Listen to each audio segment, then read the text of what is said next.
I'm here to rip apart your assumptions about money. I'm going to show you that behind the financial crisis and the environmental crisis lies a hidden crisis in our monetary system, the very way our money is created. Although we use money every day, many people have so many completely unfounded assumptions about what money is. Someone asked me the simplest of questions: where does money come from?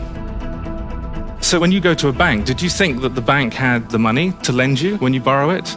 I did. But no, they create it out of nothing. 3% of all money is created by governments in the mint, so these are the coins and the notes we have. But the rest, in nearly all countries of the world, 97% is made by private banks. It's electronic. And they create this money with interest. But they don't create the interest. The interest is created with another loan with more interest.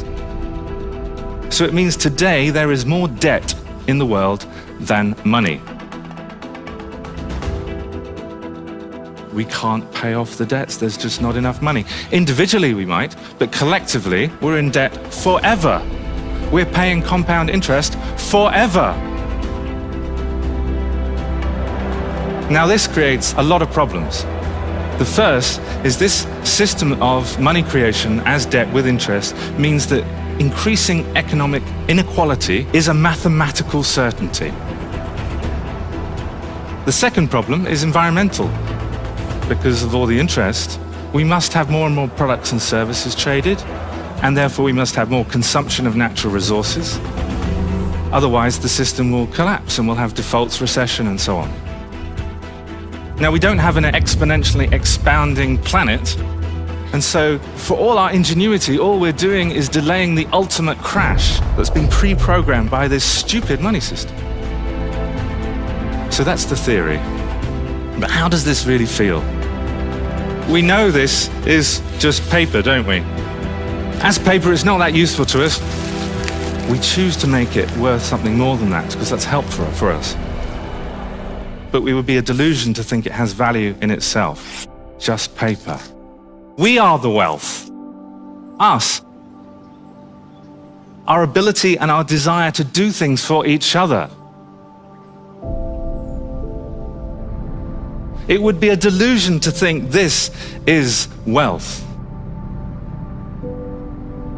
And if we run our society as if this is wealth, haven't we gone completely mad?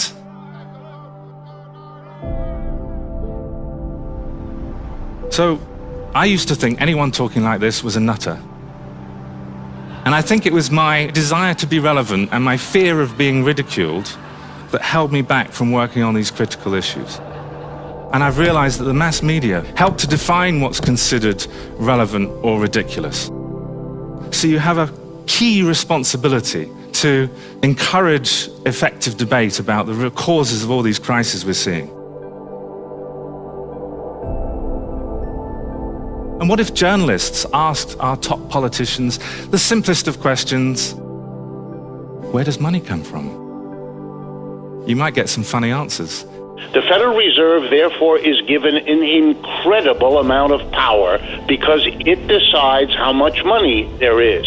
Because in our system, we permit private banks to likewise create money by literally a keystroke on a computer that a bank is allowed to do. We need to be clearer about what kind of money is going to serve us. And I think that must be money that's issued as a public utility and it's not issued for private profit. The current money system has been ripping apart our planet, is now even tearing apart our communities.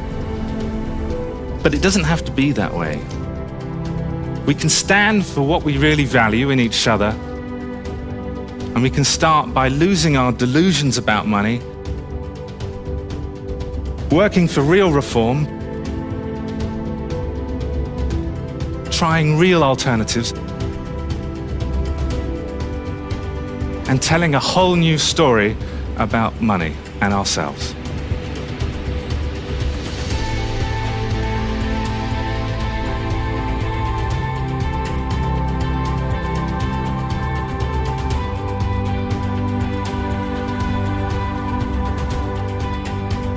the government is the issuer of the currency. And as a consequence, it is not financially constrained.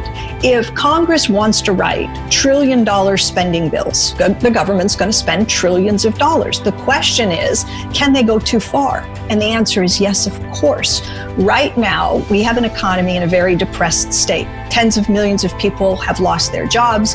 In this economic environment, the government can safely spin out this $2.2 trillion CARES Act, the $3 trillion HEROES bill. We could do infrastructure. We could do a lot of things right now without pushing prices beyond some modest inflation, 2% or whatever.